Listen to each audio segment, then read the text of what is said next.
Padre Pio a vu une âme être condamnée en une seule seconde. Ce n'était pas des années de péché, ce n'était pas toute une vie de mal, c'était un seul péché, un seul instant. Et cette âme est tombée dans le gouffre éternel alors que le corps était encore chaud.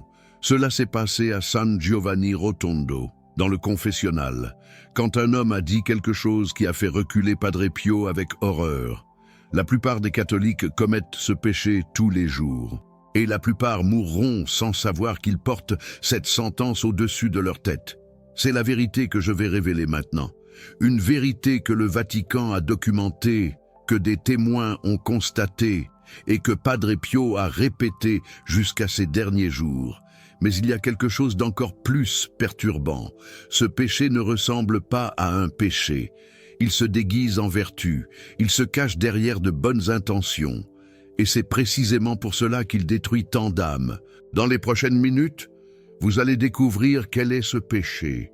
Vous allez comprendre pourquoi il est si mortel. Et vous allez apprendre l'unique façon de vous protéger avant qu'il ne soit trop tard.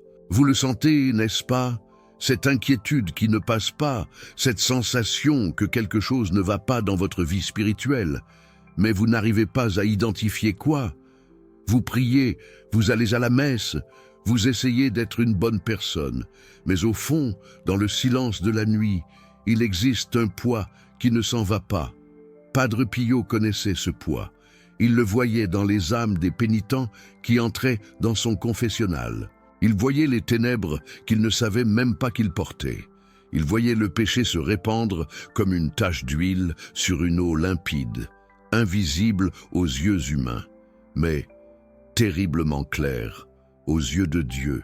En septembre 1953, un négociant de Marseille, nommé Antoine Dubois, s'est rendu à San Giovanni Rotondo. Il avait 52 ans, était marié depuis 25 ans, père de 3 enfants, fréquentait la messe tous les dimanches sans exception. En apparence, c'était un catholique exemplaire. Ses voisins le respectaient, son curé le considérait comme un pilier de la communauté. Lui-même se considérait comme un homme bon. Après tout, il n'a jamais volé, jamais tué, jamais trompé sa femme. Que pouvait vouloir Dieu de plus? Antoine est arrivé à San Giovanni Rotondo par une froide matinée d'automne. La file d'attente pour la confession avec Padre Pio s'étendait sur des heures. Certains pèlerins attendaient des jours pour obtenir un moment avec le Saint-Frère. Mais Antoine avait des relations. Un ami d'un ami connaissait quelqu'un du couvent. Il a réussi à passer devant. Il est entré dans le confessionnal en se sentant presque privilégié. Padre Pio était assis, les yeux fermés, les mains avec les stigmates visibles, même à travers les gants de laine qu'il portait pour cacher les plaies. Antoine a commencé sa confession comme il le faisait toujours. Il a énuméré de petits péchés, un mensonge ici, une impatience là, peut-être une pensée impure qui est passée rapidement, la routine de toujours, le script qu'il répétait depuis des décennies. Il attendait l'absolution rapide, la pénitence légère, et rentrait chez lui avec la conscience propre. Mais quelque chose d'étrange s'est produit. Padre Pio n'a pas répondu. Le silence s'est étendu pendant des secondes qui ont semblé des heures, et alors le saint a ouvert les yeux. Ce qu'Antoine a vu dans ses yeux l'a hanté pour le reste de sa vie. Ce n'était pas de la colère, ce n'était pas du jugement, c'était quelque chose de bien pire. C'était une tristesse infinie, une douleur qui semblait venir d'un autre monde. Padre Pio a regardé à travers lui comme s'il voyait quelque chose au-delà de la chair, au-delà du temps, au-delà de tout ce qu'Antoine connaissait comme réalité. « Vous n'avez pas tout dit », murmura Padre Pio. Sa voix était presque un murmure, mais elle portait le poids d'une sentence divine. Antoine sentit le sang se glacer dans ses veines. « Que pourrais-je dire de plus, Padre? J'ai tout confessé. » Padre Pio secoua la tête lentement. « Non, vous n'avez pas confessé le péché qui est en train de tuer votre âme. Le péché que vous commettez depuis 20 ans. Le péché pour lequel votre âme sera condamnée si vous mourrez cette nuit. » Antoine commença à trembler. Il repassa mentalement sa vie. Où était ce péché terrible? Il ne volait pas, ne tuait pas, n'adultérait pas. Qu'est-ce qui pouvait être si grave? Padre Pio ferma les yeux à nouveau, comme s'il écoutait une voix que personne d'autre ne pouvait entendre. Et alors, il dit les mots qui changeraient tout. « Vous ne pardonnez pas !» Antoine cligna des yeux, confus. « Pardonner, qu'est-ce que cela avait à voir avec un péché mortel? Il pardonnait à tout le monde, il ne gardait rancune à personne. » Du moins, c'est ce qu'il pensait. Mais Padre Pio continua. « Votre frère, il y a 20 ans, vous dites que vous avez pardonné. Vous croyez que vous avez pardonné. Mais votre âme crie la vérité. Vous n'avez jamais pardonné. Et tant que vous ne pardonnerez pas, chaque communion que vous recevez est une condamnation. Chaque messe à laquelle vous assistez est un témoignage contre vous. Vous vivez un mensonge spirituel depuis 2 décennies. Le monde d'Antoine s'effondra à cet instant. Son frère, 20 ans plus tôt, son frère avait trahi une affaire de famille, avait volé un héritage, avait menti et manipulé. Antoine a dit qu'il avait pardonné. Tout le monde dans la famille a dit qu'il avait pardonné. Il y a eu une réconciliation publique, des embrassades, des larmes, des promesses d'aller de l'avant, mais au fond, dans l'endroit le plus sombre de son cœur, Antoine gardait encore le venin. Il évitait son frère quand il le pouvait, ressentait une satisfaction secrète quand les choses n'allaient pas bien pour lui, espérait, en silence, qu'il souffre. Est-ce cela, le pardon? Padre Pio a tout vu, a vu chaque pensée amère gardée pendant 20 ans, a vu chaque prière hypocrite, chaque communion sacrilège, chaque confession incomplète, et il a vu quelque chose de plus. Il a vu le destin d'Antoine s'il mourait dans cet état. Il a vu l'âme tomber comme une pierre dans des eaux sombres. Il a vu l'éternité sans Dieu. « J'ai vu », dit Padre Pio, et sa voix était chargée d'une émotion qu'Antoine n'oublierait jamais. « J'ai vu ce qui arrive aux âmes qui gardent ce péché. Ce ne sont pas les grandes méchancetés qui remplissent l'enfer. Ce sont les petites rancunes, les rancœurs cultivées, les blessures que nous refusons de guérir. J'ai vu une âme être condamnée en une seconde, une seule seconde, au moment de la mort. Elle a eu une chance finale de pardonner. Une fraction de temps où Dieu a offert sa miséricorde et elle a refusé. Dans cette seconde, l'éternité a été scellée. Garde bien cela que je vais dire, car ce qui est arrivé ensuite change complètement ce que nous savons de la miséricorde divine. Padre Pio raconta à Antoine une vision qu'il avait eue des années auparavant, une vision qu'il partageait rarement, mais qu'à ce moment, il sentit la nécessité de révéler. Il a vu le tribunal divin, pas comme nous l'imaginons, avec un juge distant sur un trône de nuages, mais comme il est réellement intime, personnel, terriblement réel. Dans la vision, Padre Pio a vu une femme. Elle avait vécu une vie apparemment bonne. Messe le dimanche, prière quotidienne, charité occasionnelle. Mais il y avait une personne qu'elle n'arrivait pas à pardonner. Une voisine qui avait répandu des mensonges sur elle des décennies auparavant. La femme disait qu'elle avait pardonné, croyait sincèrement qu'elle avait pardonné. Mais chaque fois qu'elle voyait la voisine, elle sentait cette oppression dans sa poitrine, ce goût amer dans sa bouche, cette satisfaction secrète, quand elle a appris que sa voisine était malade. Quand la femme est morte, elle s'est retrouvée devant la présence. Il n'y a pas eu besoin de mots, tout a été révélé instantanément. Chaque pensée, chaque émotion, chaque instant où elle a choisi la rancune au lieu du pardon. Et alors, la question est venue, pas en mots, mais dans une compréhension qui a pénétré chaque fibre de son être. Pardonnes-tu? La femme a hésité.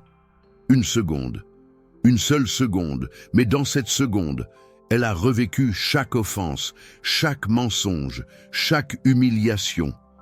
Et dans cette seconde, elle a choisi l'orgueil au lieu de la miséricorde. Elle a choisi sa propre justice au lieu de l'amour. Elle a choisi les ténèbres au lieu de la lumière. Et ce choix a été éternel. Padre Pio a dit à Joseph que cette vision l'avait tourmenté pendant des semaines, non pas à cause de l'horreur de ce qu'il avait vu, mais à cause de la simplicité terrible de la condamnation. Ce n'était pas des décennies de péché, ce n'était pas une vie de méchanceté. C'était un seul moment, un seul choix, une seule seconde où l'âme a dit non à l'invitation finale de Dieu. Mais il y a quelque chose que la plupart des gens ne comprennent pas à propos du pardon. Et c'est exactement ce que Padre Pio a révélé dans ce confessionnal de San Giovanni Rotondo. Le pardon n'est pas un sentiment. Vous avez bien entendu? Le pardon n'est pas un sentiment. Beaucoup de catholiques passent leur vie entière à essayer de ressentir du pardon pour ceux qui les ont blessés. Ils essaient de forcer une émotion qui ne vient pas. Et quand ils ne la ressentent pas, ils croient qu'ils ont échoué. Ils croient qu'ils sont incapables de pardonner. Ils croient qu'ils sont condamnés. Padre Pio a expliqué à Joseph que le pardon est une décision de la volonté, pas une émotion du cœur. Vous pouvez pardonner à quelqu'un tout en ressentant encore de la douleur. Vous pouvez pardonner tout en pleurant encore. Vous pouvez pardonner tout en vous souvenant encore de chaque détail de l'offense. Le pardon n'efface pas la mémoire. Il ne supprime pas la blessure. Il ne transforme pas magiquement la douleur en joie. Le pardon, c'est choisir, délibérément, consciemment, répétitivement, de ne pas souhaiter le mal à celui qui vous a blessé. C'est choisir de ne pas chercher vengeance. C'est choisir de remettre la justice à Dieu. Padre Pio a demandé à Joseph de fermer les yeux dans ce confessionnal. Il lui a fait visualiser son frère. Il lui a fait se souvenir de la trahison, de la douleur, de la colère. Et ensuite, il a posé la question. Choisis-tu de pardonner? Je ne te demande pas si tu ressens du pardon. Je te demande si tu choisis. Choisis-tu de ne pas souhaiter l'enfer à ton frère? Choisis-tu de le remettre à la miséricorde de Dieu plutôt qu'à ta propre justice? Choisis-tu de lâcher la corde qui étrangle ta propre âme? Joseph a pleuré comme il n'avait pas pleuré depuis des décennies. Il a pleuré pour la colère qu'il a gardée. Il a pleuré pour les prières vides. Il a pleuré pour les années perdues dans une rancune qu'il pensait être justice. Et alors, d'une voix brisée, il a prononcé ces mots. Je choisis de pardonner à mon frère. Je choisis. Même si mon cœur fait encore mal. Même si mon esprit se souvient encore. Je choisis. Padre Pio a souri pour la première fois dans cette confession, mais le sourire a été de courte durée, parce qu'il y avait plus à révéler. Le saint a expliqué que le pardon n'est pas un événement unique, c'est un processus continu. Chaque fois que le souvenir revient, chaque fois que la douleur surgit, le choix doit être fait à nouveau. Je choisis de pardonner. Je choisis de pardonner. Je choisis de pardonner. Jusqu'à ce qu'un jour, peut-être après des années, le sentiment accompagne finalement la décision. Maintenant, sois attentif, parce que ce que je vais révéler maintenant est quelque chose que Padre Pio gardait pour peu de gens. Il existe une prière spécifique qu'il enseignait pour les cas de pardon difficiles. Une prière qu'il disait avoir apprise directement de la Vierge Marie lors d'une de ses visions nocturnes. Cette prière n'était pas longue, elle n'était pas élaborée, mais elle portait un pouvoir que Padre Pio a vu transformer les âmes les plus endurcies. La prière était simple. Seigneur Jésus, je choisis de pardonner à nom de la personne. Place en lui la grâce que je ne peux pas donner. Protège-le avec la miséricorde que je ne peux pas ressentir et libère mon âme de la prison que j'ai construite avec ma rancune. Padre Pio a dit que cette prière devrait être récitée 3 fois par jour, au réveil, à midi et avant de dormir.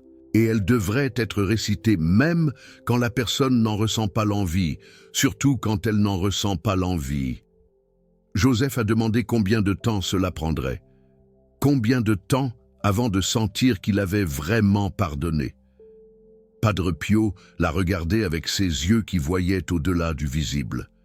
Cela peut prendre des jours, cela peut prendre des mois, cela peut prendre des années. Mais si tu es fidèle au choix, un jour tu vas te réveiller et réaliser que la douleur a disparu. non pas parce que tu as oublié, mais parce que tu as remis. Et ce jour-là, tu vas comprendre que le pardon n'a jamais été une question de libérer l'autre. Il s'agissait de te libérer toi-même.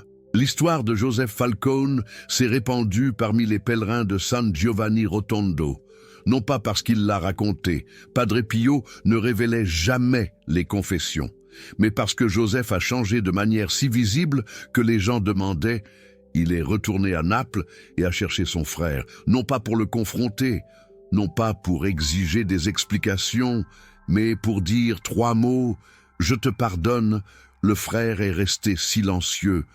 Après 20 ans d'éloignement, il n'y avait pas de mots appropriés, mais quelque chose a changé entre eux, quelque chose d'invisible, mais de réel.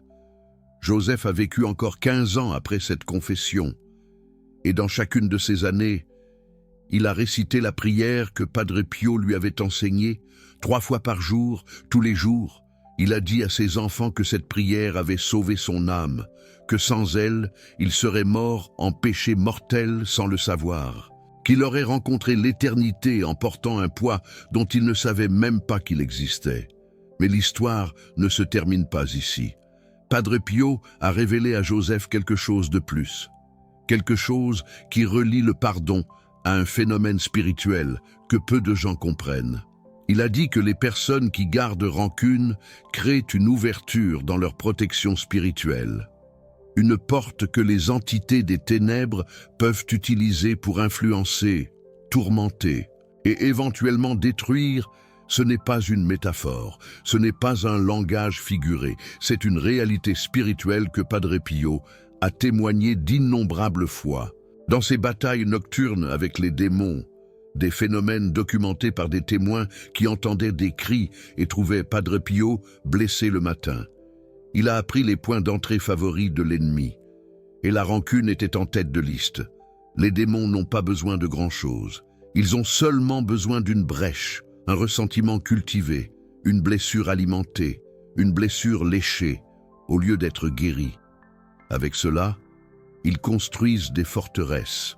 Padre Pio a raconté un cas spécifique qui s'est produit en 1947.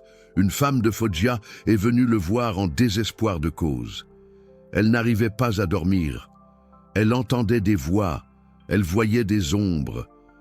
Elle sentait une présence maléfique qui la suivait partout. Elle avait déjà consulté des médecins. Elle avait déjà fait des examens. Tout était normal. Mais elle savait que quelque chose n'allait pas du tout. Dans la confession, Padre Pio a immédiatement identifié l'origine. Cette femme gardait une haine profonde pour sa belle-mère décédée. La belle-mère avait été cruelle pendant des années. Elle avait humilié la femme devant son mari. Elle avait essayé de détruire le mariage. Elle avait empoisonné les enfants contre leur propre mère. Et quand elle est morte, la femme a ressenti un soulagement, pas de tristesse, pas de deuil, juste un soulagement, et au fond, une certaine satisfaction. Elle était heureuse que sa belle-mère soit morte. Elle espérait même qu'elle ait souffert, et ce désir s'était transformé en une prière inversée. La rancune envers les morts, disait Padre Pio, est particulièrement dangereuse parce qu'il n'y a aucune possibilité de réconciliation terrestre. Aucune chance de confrontation ou de résolution. La haine reste piégée. Elle fermente. Elle empoisonne l'âme de l'intérieur. Et les démons en profitent. Ils utilisent cette haine comme une corde pour tirer l'âme toujours plus bas. Padre Pio a passé des heures avec cette femme, pas dans un exorcisme formel, mais dans quelque chose de plus subtil et de plus puissant. Il l'a guidée à travers le pardon.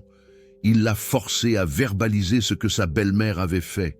Il l'a forcée à pleurer les larmes qu'elle avait gardées par orgueil, et ensuite, il l'a forcée à choisir. Choisir de pardonner à une femme morte, qui ne demanderait jamais pardon. Choisir de libérer un souvenir, qui était devenu une prison. Choisir de rendre à Dieu la justice qu'elle avait prise pour elle. La transformation fut immédiate. La femme a dit qu'elle avait senti comme si des chaînes invisibles avaient été coupées. Les voix se sont arrêtées, les ombres ont disparu, la présence maligne est partie. pas parce que les démons avaient été expulsés par la force, mais parce qu'ils avaient perdu leur point d'ancrage. Ils avaient perdu la brèche qui les maintenait connectés à cette âme. Ces récits ont été documentés par des témoins. Ils ont été enregistrés dans les archives du couvent. Ils ont été étudiés pendant le processus de canonisation de Padre Pio. Et tous pointent vers la même vérité perturbante. Le péché qui condamne le plus d'âmes n'est pas celui qui paraît spectaculaire. Ce n'est pas l'assassinat, ce n'est pas le vol, ce n'est même pas l'adultère. C'est quelque chose de beaucoup plus commun, de beaucoup plus accepté, de beaucoup plus invisible. C'est la rancune déguisée en justice, c'est l'amertume vêtue de droit, c'est l'orgueil masqué en dignité. Padre Pio avait l'habitude de dire que le démon est comme un chien enchaîné. Il aboie, il grogne, il montre les dents, mais il ne peut mordre que celui qui s'approche de trop près. Et la rancune, c'est exactement ça. C'est s'approcher de trop près. C'est entrer dans le territoire de l'ennemi en pensant qu'on est protégé. C'est ouvrir la porte de la maison et inviter l'obscurité à entrer. Mais attendez, parce qu'il existe une révélation encore plus profonde sur ce que Padre Pio comprenait du pardon et de sa connexion avec le moment de la mort. Dans ces dernières années, spécialement après 1960, Padre Pio parlait avec fréquence de ce qu'il appelait la deuxième fin, cet instant, entre la mort physique et le jugement particulier, ce moment hors du temps, où l'âme peut encore faire un dernier choix. Il disait que beaucoup d'âmes sont sauvées dans cette seconde, des âmes qui ont vécu des vies imparfaites, des âmes qui ont porté des péchés non confessés, des âmes qui n'ont jamais trouvé un prêtre pour les guider. Dans cette seconde finale, Dieu offre une dernière chance, une dernière opportunité de repentir, une dernière porte ouverte, avant qu'elle ne se ferme pour toujours. Mais cette seconde a une condition. L'âme doit être disposée à pardonner, peu importe qui, peu importe quoi, peu importe la profondeur de la blessure. Si dans cette seconde, l'âme garde encore de la rancune, si elle souhaite encore du mal à quelqu'un, si elle choisit encore sa propre justice au lieu de la miséricorde divine, la porte se ferme, et ce qui aurait pu être salut se transforme en condamnation. Padre Pio a vu cela arriver. Plus d'une fois, il a vu des âmes arriver à cette seconde, portant des blessures qu'elles n'ont jamais voulu guérir. Il a vu la lumière offrir la miséricorde, et l'âme répondre avec amertume. Il a vu l'éternité être scellée, non par des crimes terribles, mais par des refus silencieux. Et chaque fois qu'il voyait cela, il pleurait. Il pleurait pour ces âmes perdues. Il pleurait pour la tragédie évitable. Il pleurait pour l'orgueil, un qui coûte si cher. Et voici quelque chose que vous devez comprendre sur la confession et comment elle se connecte avec tout cela. Padre Pio insistait sur le fait que la confession complète était essentielle. Il ne suffisait pas de lister les péchés évidents. Il fallait examiner les racines, les motivations cachées, les rancunes inavouées. Il avait l'habitude de dire que beaucoup de catholiques se confessent depuis des décennies, sans jamais toucher aux péchés qui comptent vraiment. Ils passent leur vie entière dans un théâtre spirituel. Ils confessent ce qui est facile à confesser. Ils cachent ce qui est douloureux à révéler. Le pardon non confessé, disait Padre Pio, est un péché caché sous un autre péché. Parce que quand vous gardez de la rancune, vous mentez à vous-même. Vous dites que vous avez pardonné, quand vous n'avez pas pardonné. Vous dites que vous êtes en paix, quand vous êtes en guerre. Et ce mensonge contamine toute votre vie spirituelle.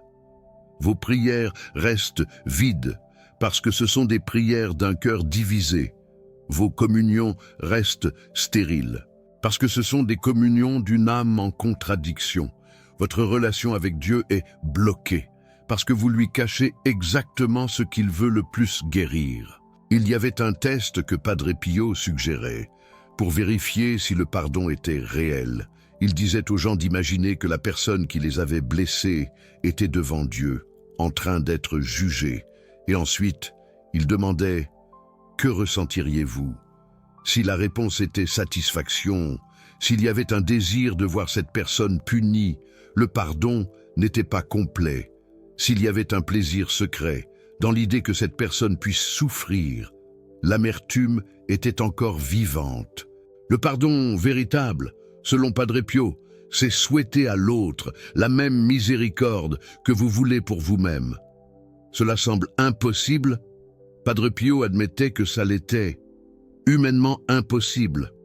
Aucun être humain ne peut pardonner véritablement par ses propres forces. Le pardon est un miracle, un don de Dieu, quelque chose que nous recevons, pas quelque chose que nous produisons. Et c'est exactement pour ça que la prière est essentielle. Nous ne pouvons pas pardonner par nous-mêmes, mais nous pouvons demander la grâce du pardon. Nous pouvons choisir de vouloir pardonner, même quand nous ne réussissons pas. Nous pouvons ouvrir la porte, même quand nous n'avons pas la force de la traverser. Padre Pio connaissait le poids du pardon, parce que lui-même a dû pardonner. Peu le savent. Mais dans les premières années des stigmates, beaucoup dans l'Église ont douté de lui. Il a été enquêté, il a été humilié, il a été interdit de célébrer la messe en public pendant des années. Des supérieurs l'ont traité avec soupçon. Des médecins l'ont examiné comme si c'était un malade mental. Des journalistes l'ont calomnié. Et à travers tout ça, Padre Pio a choisi de pardonner. Il a choisi de ne pas garder de rancune contre ceux qui le persécutaient. Il a choisi de prier pour ceux qui tentaient de le détruire. Il disait que le pardon fut la bataille la plus difficile de sa vie. Plus difficile que les nuits à lutter contre les démons. Plus difficile que de porter les stigmates pendant 50 ans. Plus difficile que la souffrance physique constante. Parce que le pardon exigeait qu'il abandonne quelque chose que l'ego humain garde avec les dents et les ongles, le droit d'avoir raison, le droit d'être la victime, le droit d'exiger justice. Padre Pio a dû tout remettre ça à Dieu, répétitivement, parfois plusieurs fois par jour, jusqu'à ce qu'il trouve finalement la paix. Maintenant, laissez-moi partager quelque chose qui va changer la forme dont vous comprenez la prière du Notre Père. Vous récitez cette prière depuis des années, peut-être des décennies, peut-être toute votre vie. Mais vous êtes-vous déjà arrêté pour réfléchir à ce que vous dites vraiment? Pardonne-nous nos offenses, comme nous pardonnons aussi à ceux qui nous ont offensés. Padre Pio appelait cette phrase le contrat le plus dangereux de l'histoire humaine. Réfléchissez bien. Vous demandez à Dieu de vous pardonner de la même manière que vous pardonnez aux autres. Vous mettez une condition à votre propre pardon. Si vous pardonnez beaucoup, vous recevrez beaucoup. Si vous pardonnez peu, vous recevrez peu. Si vous ne pardonnez rien, vous ne recevrez rien. Ce n'est pas une suggestion, ce n'est pas une préférence divine. C'est une loi spirituelle que vous invoquez à chaque fois que vous récitez le Notre Père. Padre Pio disait que beaucoup de catholiques prient leur propre condamnation tous les jours. Ils récitent le Notre Père en gardant rancune dans leur cœur. Et ce faisant, ils demandent littéralement à Dieu de les traiter de la même manière qu'ils traitent leurs ennemis. Ils signent un contrat spirituel qui peut coûter l'éternité. Mais attendez, parce qu'il y a quelque chose d'encore plus profond que Padre Pio a révélé à propos de ce passage. Le pardon que Dieu attend n'est pas parfait.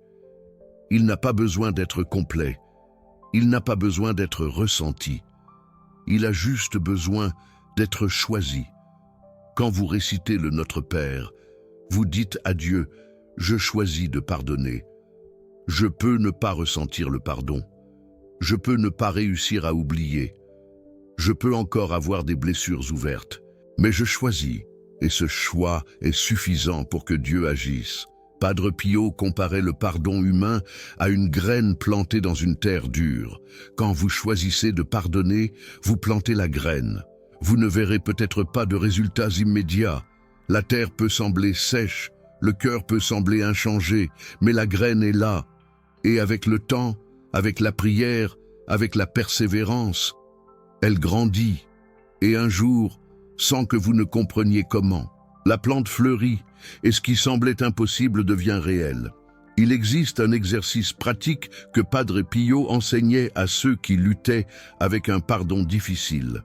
Il demandait à la personne d'écrire une lettre, pas pour l'envoyer, juste pour écrire. Dans la lettre, elle devait tout mettre, toute la douleur, toute la rage, tout le ressentiment, sans filtre, sans censure, sans peur de paraître une mauvaise personne. Écrire comme si personne n'allait lire. Après avoir écrit, Padre Pio demandait à la personne de lire la lettre à voix haute devant un crucifix, et pendant qu'elle lisait, d'imaginer qu'elle remettait chaque mot à Jésus, chaque douleur, chaque blessure, chaque chagrin. Remettre, comme si elle mettait dans les bras du Christ tout ce qu'elle ne pouvait pas porter seule. Et ensuite, l'étape finale, brûler la lettre, regarder les mots se transformer en cendres, et pendant qu'elle brûlait, réciter la prière du pardon. Seigneur Jésus, je choisis de pardonner. Mettez en lui la grâce que je ne réussis pas à donner. Protégez-le avec la miséricorde que je ne réussis pas à ressentir. Et libérez mon âme de la prison que j'ai construite avec ma rancune. Padre Pio disait que beaucoup de personnes avaient besoin de répéter cet exercice plusieurs fois. Certaines pendant des semaines, certaines pendant des mois, certaines pendant des années. Chaque lettre révélait une couche plus profonde de douleur. Chaque brûlure libérait un peu plus l'âme, jusqu'à ce qu'un jour, il n'y ait plus rien à écrire, pas parce que la mémoire avait disparu, mais parce que le poison avait été drainé. Et vous, si vous écoutez cela et que vous sentez le poids d'un chagrin ancien, s'il existe quelqu'un que vous n'arrivez pas à pardonner, quelqu'un qui vous a blessé d'une manière qui semble impardonnable, j'ai quelque chose d'important à vous dire. Ce que je viens de révéler n'est pas seulement une information, c'est une invitation de Padre Pio, à travers les décennies, pour que vous fassiez aujourd'hui ce que Giuseppe Falcone a fait dans ce confessionnal de San Giovanni Rotondo. Choisir, pas ressentir, choisir. Vous pensez peut-être, mais je n'arrive pas à pardonner à cette personne. Ce qu'elle a fait était de trop, la blessure est trop profonde, le dommage est trop grand. Et je comprends. Padre Pio comprenait, Dieu comprend. Mais la question n'est pas de savoir si vous y arrivez. La question est de savoir si vous choisissez. Vous choisissez de vouloir pardonner. Vous choisissez de demander la grâce du pardon, même si votre cœur résiste. Vous choisissez de planter la graine même sans garantie de récolte. Si la réponse est oui, même un oui hésitant, même un oui entre les larmes, même un oui qui ne sait pas s'il réussira, ce oui est suffisant. Ce oui est le premier pas. Ce oui est la porte qui s'ouvre pour que la grâce de Dieu entre et fasse ce que vous ne réussissez pas à faire seul. Cette vidéo n'est pas arrivée par hasard. Des millions de vidéos sur Internet, des millions de distractions possibles, et vous êtes ici, en train d'écouter une vérité qui peut changer votre éternité. Ce n'est pas une coïncidence, c'est une providence. C'est Padre Pio, du ciel, qui intercède pour vous. C'est la Vierge Marie, qui pointe vers son Fils. C'est Dieu, qui poursuit inlassablement votre âme avec amour. Si ce contenu vous a touché, si vous avez senti quelque chose bouger à l'intérieur de vous pendant que vous écoutiez, il existe un moyen de garantir que davantage de personnes reçoivent ce message. Le bouton « Super Thanks » que vous voyez là en bas n'est pas seulement un don, c'est un partenariat dans la mission. C'est vous qui dites « Ces vérités doivent continuer à atteindre plus d'âmes. Je veux faire partie de cela. » Chaque contribution, peu importe le montant, aide à maintenir ce travail vivant, aide à atteindre plus de personnes qui ont besoin d'entendre exactement ce que vous avez entendu aujourd'hui. Padre Pio a dédié sa vie à sauver des âmes. Il passait jusqu'à 18 heures par jour dans le confessionnal. Il souffrait des douleurs constantes des stigmates. Il luttait contre les démons toutes les nuits. Et il faisait tout cela dans un seul but. Pour que moins d'âmes se perdent. Pour que plus de personnes trouvent le chemin. Pour que la miséricorde de Dieu atteigne ceux qui en ont le plus besoin. Cette chaîne porte cette mission. Chaque vidéo est une tentative d'apporter des vérités oubliées à un monde qui a désespérément besoin de les entendre.